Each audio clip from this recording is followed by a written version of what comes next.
Best health packages up to 80% discount. Tirumala Diagnostics. నమస్తే రమగారు. నమస్తే జయ. రమగారు, మనము అక్బరు, బీర్బలు, తర్వాత తాన్సేన్ ఇలాంటి కథలు చెప్పుకుంటూ ఉంటాం. కొంత గ్యాప్ వచ్చినట్లు అనిపించింది. వీళ్ళ స్టోరీస్ మళ్ళీ ఏమైనా రిపీట్ చేద్దామా? బీర్బల్ గారి కథలు కాకుండా మనం ఎప్పుడు చెప్పలేదు కదా, తాన్సేన్ సంగతి చెప్తాం. ఓకే.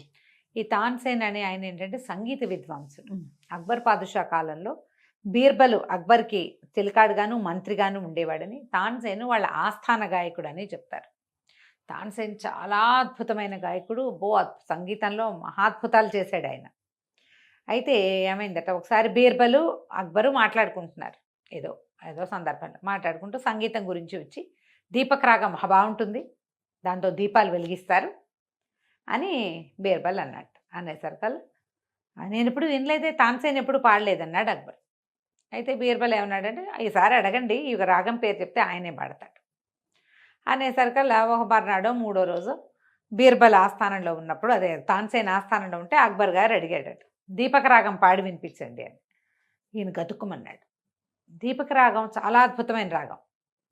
ఆయన మాట్లాడకపోయేసరికల్లా అక్బర్, మీకు రాదా అంటే వచ్చు, మరి ఎప్పుడు ఎందుకు పాడలేదు, అంత అద్భుతమైన రాగం. బీర్బల్ కూడా చెప్పాడు చాలా అద్భుతంగా ఉంటుందిట. ధర్మగురు, నేను అంతఃపురంలో కూడా చెప్పాను, జనానాలో కూడా మాట్లాడితే వాళ్ళందరూ అన్నారు దీపక్ రాగం చాలా అద్భుతంగా ఉంటుంది, సరిగ్గా పాడితే దాంతో దీపాలు వెలిగించవచ్చుట, మీరు అద్భుతం ఏమిటో నాకు చూపించాలి, పాడాల్సిందే అని. ఈయన బాధ ఏంటంటే, తాన్సేన్కి దీపక రాగంతో తనకి ఒక విరుగుడు రాగం ఉంటుందట. ఈయన అందుకని పాడలేనన్నట్టుగా చెప్పాడు. కానీ అక్బర్కి నచ్చల. సభలో ప్రస్తావించిన తర్వాత, తాన్సేన్ మీ మాట వినలేదు అంటారు కదా అందరూ. అవును అవును. అయితే ఆ బీర్బల్ కనుక్కున్నాడు, ఏమిటి అన్నాడు. ఏమిటి అంటే, ఈ దీపక రాగం తోటి ఒక సమస్య ఉంది, దీపాలు వెలుగుతాయి కానీ గాయకుడికి విపరీతంగా ఒంట్లో కడుపులో మంట వచ్చేస్తుంది. ఓహో. అది ఉపశమించాలంటే దానికి రివర్స్ విరుగుడు రాగం ఉంది, మేఘమల్హార రాగం. దీపక రాగం పాడిన తర్వాత మేఘమల్హార్ పాడాలి. ఆ రాగాన్ని ఆలపిస్తే కనుక చల్లబడుతుంది. పాడు, ఇంకేముంది అన్నాడు బీర్బల్. నాకు మేఘమల్హార్ రాదు, ఆ సమయంలో నేను అది నేర్చుకోలేదు, ఆ రాగం రాకపోవటం వల్ల నేను దీపకం మొదలు పెడితే నేను ఇబ్బంది పడతాను. కానీ ఇప్పుడు ప్రభు ఇన్సిస్ట్ చేస్తున్నాడు కదా, పాదుషా ఇన్సిస్ట్ చేసేటప్పుడు ఇక ఏం చేయలేకపోయాను. అవును. ఇక తప్పనిసరి పరిస్థితి అయ్యి తాన్సేను ఆ దీపక రాగం పాడడానికి ఒప్పుకున్నాడు. ఓకే. పెద్ద బంచులుగా అన్ని దీపాలు అరేంజ్ చేసి నూనె పోసి ఒత్తులేసి సిద్ధంగా ఉంచారు. అది దాదాపుగా గంటన్నర పాడగలిగే రాగం అంట. ఎన్ని విసురులో మనకి సౌత్ ఇండియన్ మ్యూజిక్ వేరు, నార్త్ ఇది వేరు కదా. హిందుస్థానీ సంగీతంలో బోల్డ్ అన్ని వరసలు ఉంటాయి, బోల్డ్ అంత ఆలాపనలు ఉంటాయి, చాలా ప్లీజింగ్గా ఉంటుంది. అది వేరే కథ. దాంట్లో పెద్ద సంగీతం సాహిత్యమే ఉండక్కర్లా, రాగ ప్రస్తారాలే రుచికరమైనవి అవి. మనకి సాహిత్యం కూడా ఉంటుంది, మన సంగీతంలో సాహిత్యం ఉంటుంది, అంతసేపు ఉండవు మనకి. కర్ణాటక మ్యూజిక్లో కూడా రాగప్రస్తారాలు ఉంటాయి, ఇందులోను కూడా ముందుకి వెనక్కి వెళ్ళేవి చాలా ఉంటుంది కదా. మనోధర్మ సంగీతం అంటారు. ఆలపించటము, రాగాన్ని పదే పదే ఆలపించడం విశేషంగానే ఉంటాయి. వాళ్ళ తరహా వేరు.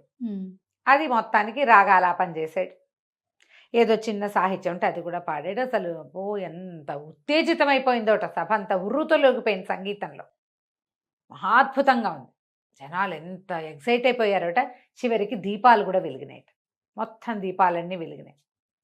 కానీ ఆ పాట పాట పూర్తయ్యేసరికల్లా తాన్సేన్ మొహమంతా నల్లబడిపోయి, గొంతు పిడచకట్టుకుపోయి పక్కకు పడిపోయాడు.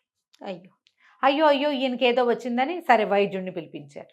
ఏవో శైత్యోపచారాలు, అతి వేడి ఆ దీపక రాగం, ఆ వేడికి ఏదో చేశారు ఉపశమనం. బాగా ఉపశమనం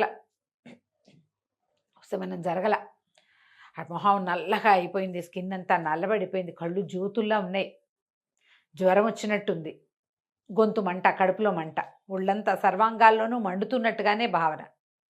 సరే ఏదో శైత్యోపచారాలు చేశారు, గంధం పట్టి వేశారు, అరిటాకులు కప్పారు, తమలపాకులు తెప్పించారు, అక్కడి నుంచి కలువు పువ్వులు అవి చేశారు, విసనకర్రలు కూడా తామర ఆకల విసనకర్రలే చేయించారు. ఏం చేసినా ఉపశమనం లేదు, పూర్తిగా తగ్గలా బాధపడుతూనే ఉన్నాడు.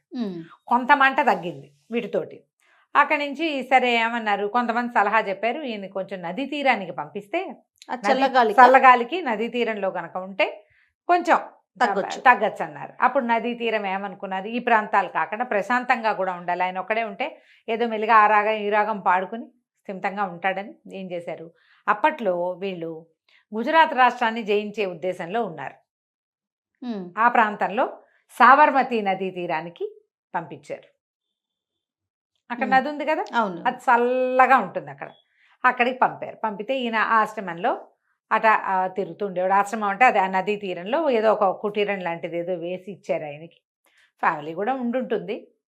అప్పట్లో ఏంటంటే ఈ మన ఏమన్నాళ్ళు వెళ్ళి మొఘల్స్ గుజరాత్ను కూడా జయించేందుకు ప్రయత్నాల్లో ఉన్నారు.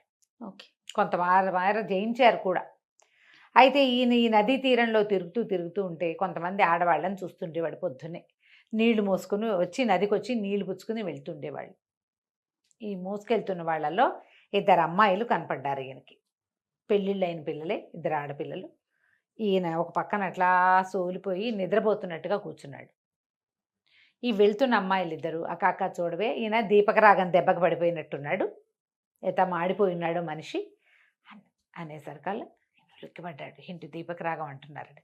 ఆ రెండో అమ్మాయింది, వద్దు మనం ఎవరితో మాట్లాడకూడదు, మనకెందుకే వీళ్ళ గోల, పద వెళ్ళిపోదామని తీసుకుపోయింది. అక్క చెల్లి ఇద్దరు వెళ్ళిపోయారు.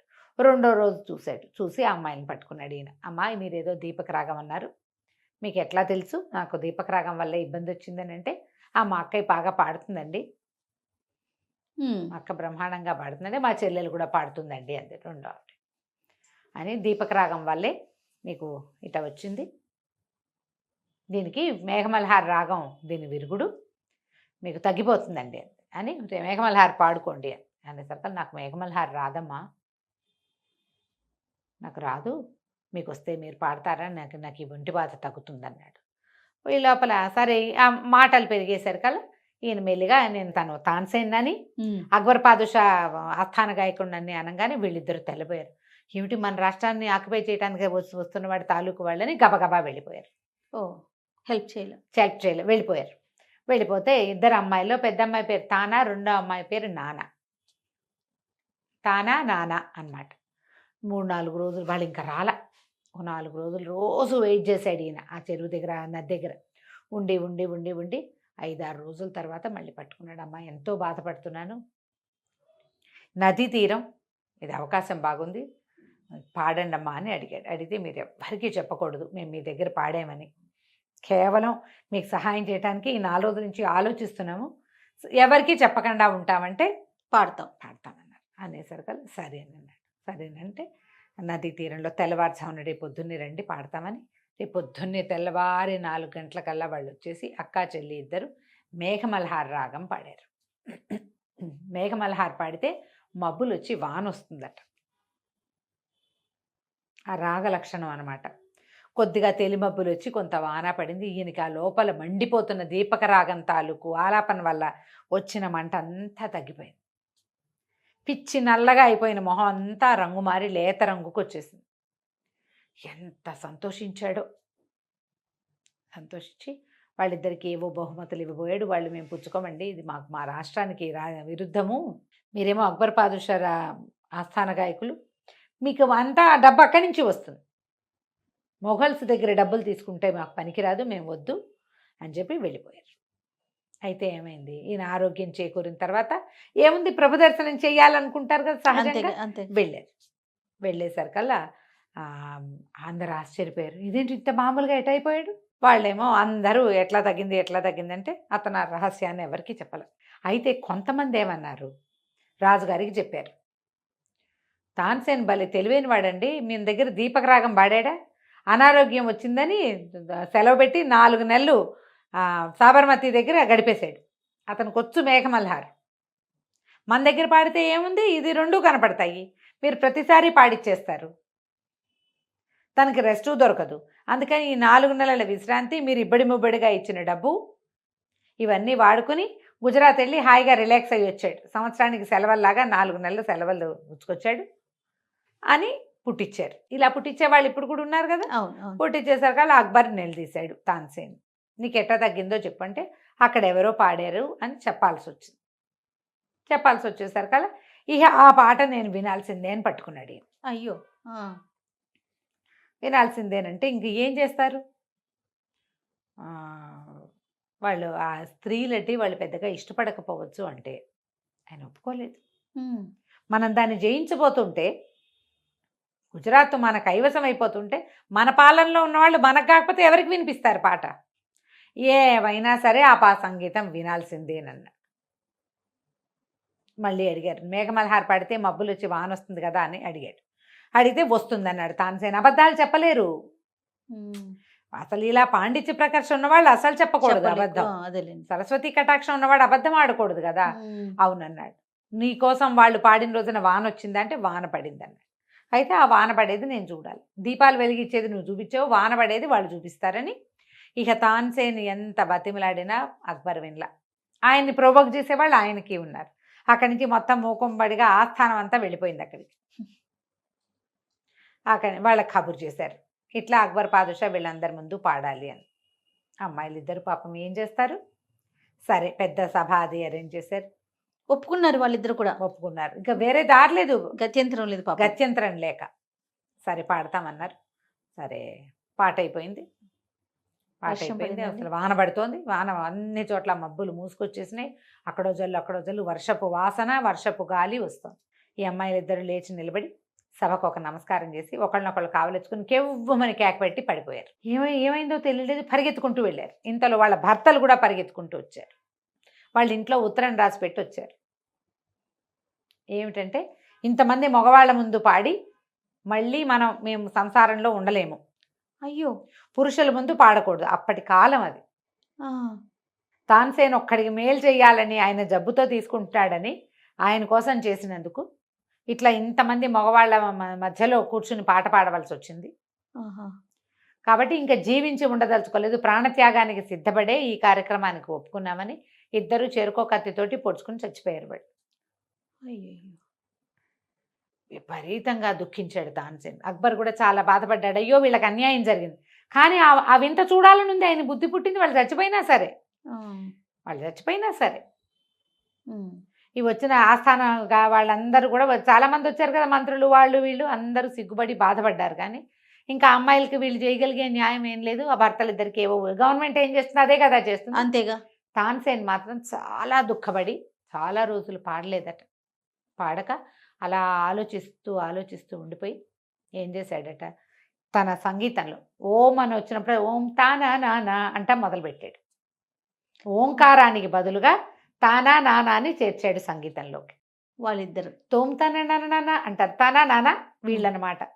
ఓ, ఆ తానా నానా రెండు పదాలని తన రాగ ప్రస్థారంలో ఎక్కడ ఓంకారం పలకాల్సి వస్తుందో ఓ పలికినప్పుడల్లా తానా నానా అని చేర్చాడు.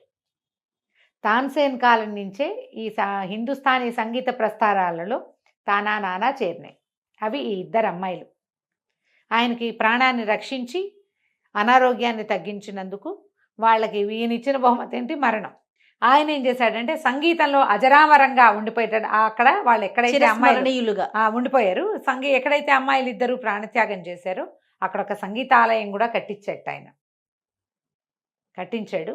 సంగీతాలయం పోయింది, తాన్సేన్ పోయాడు. కానీ తన నానాలు మాత్రం అలాగే ఉండిపోయినాయి. అలా చేరిందట. కథ బాగుంది కదా. బా, భలే ఉంది రమ్మగారు. ఏదో పాత పుస్తకంలో దొరికింది, భలే సేకరించారండి. బుక్ దొరికింది ఒకటి అందులో. అద్భుతం. మీకు ఇలాంటి మంచి మంచి పుస్తకాలు దొరకాలి. నమస్తే రమ్మగారు. నమస్తే.